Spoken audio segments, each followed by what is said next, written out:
right, so I thought I'd show you this preset as well in FM9 edit. So this audio now is just coming through my microphone here on my desk. And it has a couple of, so you can see obviously I'm using the fast hot rod amp, and it's the Legacy 60 greenback speakers that I think sounds really good. And this not too the bass of it is a very basic sound with some plate reverb because it sounds awesome. And then this is just a straight up, basic hot rodded rock tone. But obviously the voice box, it's what's interesting, and there's a couple of things with the voice box. So we have the format filter, obviously, and there's also a filter block that I've nicked from a preset that Matt Picone did, and one of the things on his preset he used an expression pedal, but I didn't want to use an expression pedal. I just want to program this with scenes instead. So the way I've done this is I have done this with a sequencer, and if we go and have a look at the sequencer, we can see, so this is based on a tempo, so it's programmed to 123 BPMs. You can see that in the background here, which is the speed of the song. So, but obviously, if you play that in a wildly different tempo, you can attach some tap tempo and tap that into another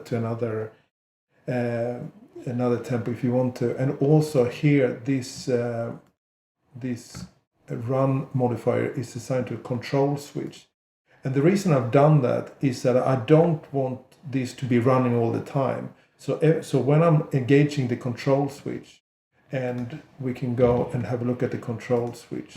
The control switch 3 is engaged in scene 2. So when I'm getting to scene 2, which is the voice box scene, as soon as I engage that scene, then it will trigger scene controller 3, which will in turn trigger this sequencer to run. So even if your drummer gets a bit excited and the tempo speeds up a bit, every time you go to scene 2 and engage the voice box, it restarts on the correct beat, assuming that you obviously start pressing scene 2 button on the correct scene. So now I'm pressing scene 2 here, and you can see this starts to run, and I'm going to scene 1, and it goes away. So just this on its own will sound like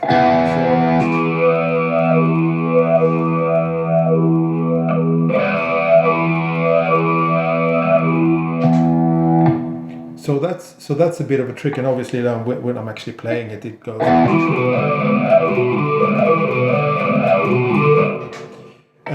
So I think it's sort of all right with these different. I think it sounds good enough. So that's one thing, and this filter block that I nicked from Matt Picone is when this gets engaged, it adds a bit of movement to the sound as well. So I think that just adds to the whole thing.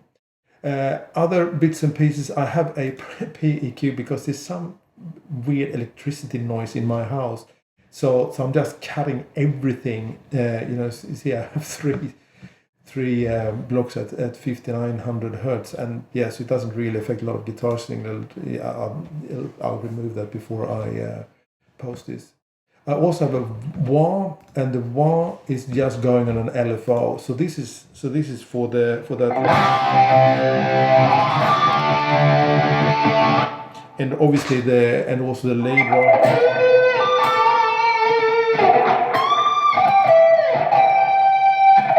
So that sound, so again, didn't want to use an expression pedal. So now we have the rhythm, basic rhythm sound. Voice box, we have the wah, lead 3, scene 3, and scene 5, which is the lead wah. Add a bit of chorus because it was in the 80s, and also the main lead scene.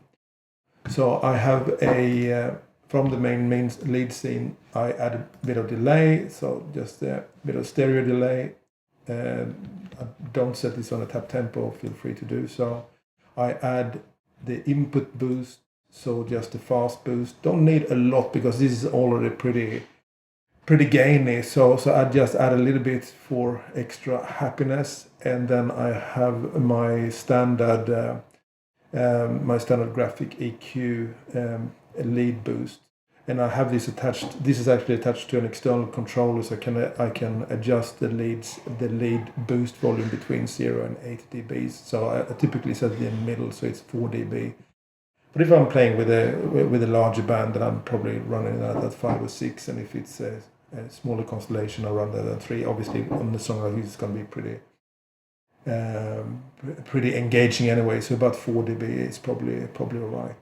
So there you have it, my Living on a Prayer preset with 5 scenes, no expression pedals, and all just 80s goodness. Enjoy.